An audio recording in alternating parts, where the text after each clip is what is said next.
And so you can sort of imagine we have a box here, and this is going to be the edge that we start off at. So we're going to go here. So let's just draw this, and we're going to go to the halfway point. So we're going to start at get x, we're going to add it by half the width of the box, and then we're going to go back by a fourth. So we're going to end up right here. This is where we end up. And for the y, we're going to get the y position, which is this top left corner, and then we're going to add by the height of the box divided by 2. And so the y position goes in the downwards direction, so it starts at the top left, and then it goes in the downwards position. So we're going to start up here, so let's draw this again. And we start at the top left corner, and then we go down half the height, so we end up right here. And so this is the y position of the this is the y position, and this is the x position here, so we end up right here. And now we want to get the width divided by 2 and set that to the width of the rectangle. So we have the width divided by 2, which is this much. And then we're going to have height divided by 2, which is going to be this much. So this is what this bounding box looks like right here.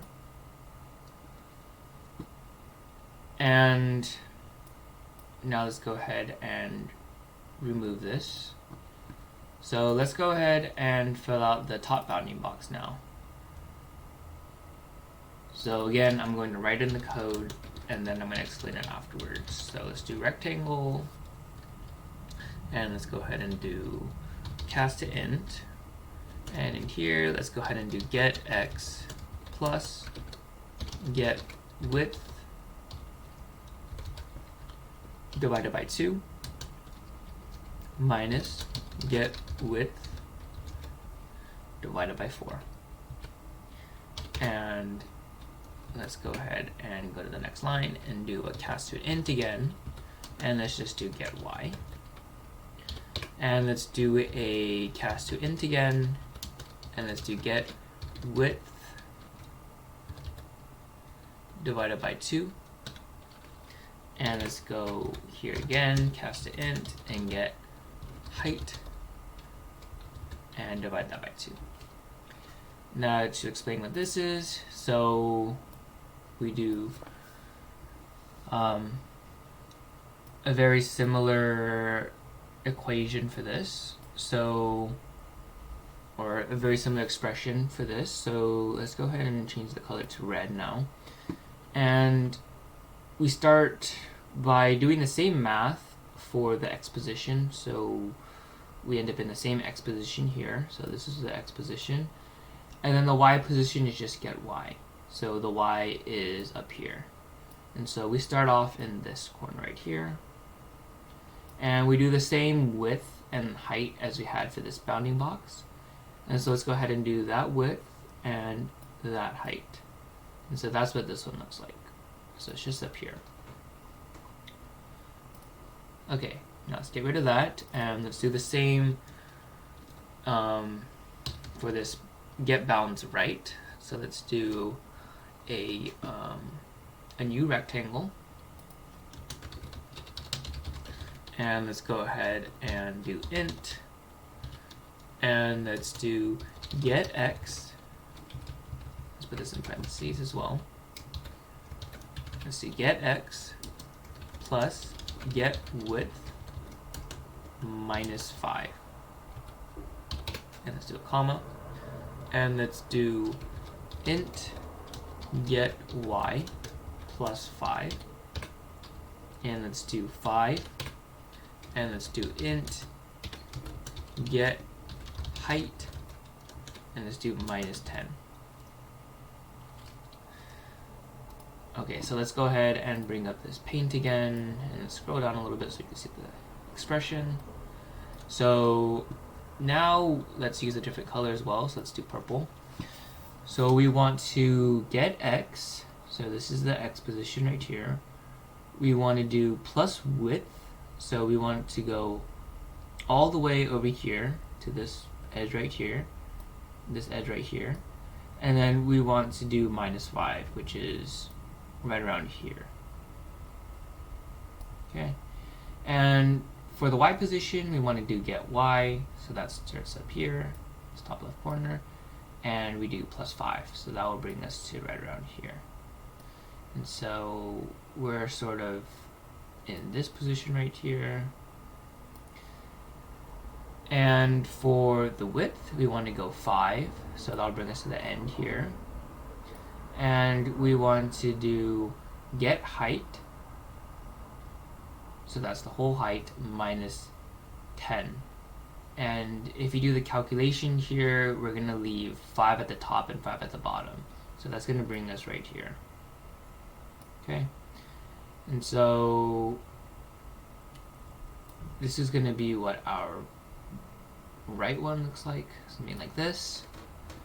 And let's go ahead and fill out the code for the left now. So let's do new rectangle, let's do int, and let's go ahead and do get x, comma, and let's go to the next line, and let's do another cast int, and let's do get y plus 5, and let's put that in parentheses. And then let's go ahead and do 5, and then let's do int, let's put in parentheses, get height minus 10. And let's see, so we have a error here. Let's go down here. Oh, so let's not forget our comma here. Okay, so now we have this one, and let's go ahead and do the same. Paint illustration again, and let's do this one in green. So we do get x, which is this right here, and then we want to do get y plus 5. So get y is up here, and then plus 5 is right here. So we're going to end up right here. And then we want to go 5 to the right, so that's about here. And then we want to go height, get height minus 10. And so that'll bring us all the way down here, like this. So something sort of like this. So this is what our bounding boxes look like. And we'll go ahead and display this afterward as well, so we can see it. We can confirm that this is actually what our bounding box looks like. So let's go ahead and go back to our game class, and let's just, for the sake of just debugging and making sure that things are as you expect so far, let's go ahead and add this temporary code. So let's just do temporary code, and let's go ahead and do handler dot set player. So let's use that new player handler set player method, and remember, this just adds a player to our list of game objects so that they can render below, because we called handler.tick below. So remember, the handler is going to go through all our game objects, it's going to tick through all of them, and then it's going to render all of them. So adding this player will allow our player to also get ticked and rendered. And in here we want to just initialize a new player. So let's go ahead and initialize a new player, and let's just do 32, 32, 1 in handler. And so this is the XY position, and this is, so comma here, and this is the scale, and this is the handler. And let's go ahead and just import this for now. Let's go ahead and save that, and let's go run this code. Okay, so you might have just seen it briefly, but that was a little object that appeared in the top left corner, and then it went all the way down. Remember, that's because we have gravity implemented for a player. So let's go ahead and comment this apply gravity out just for the sake of testing. And let's go ahead and run this one more time.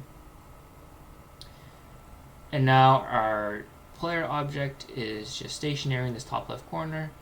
And you can see it's a little small, but you can see our bounding boxes are as we expect them to be. So we have our yellow filled out rectangle, which represents our player object, and then we have these 4 bounding boxes in the left, top, right, and bottom of our yellow rectangle. And those are the 4 bounding boxes that we just created. And so that's it for this episode. I hope you learned a lot. In our next episode, we'll get into keyboard inputs, key inputs that we can move our player, and that will really be the start of where we start seeing our game come together a little bit more.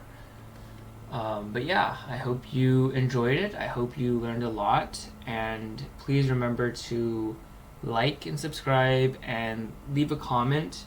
I appreciate any feedback, whether it's positive or negative, and also if you have any questions, I can also answer those as well. So with that, thanks again for tuning in, and I'll see you all next time. See ya.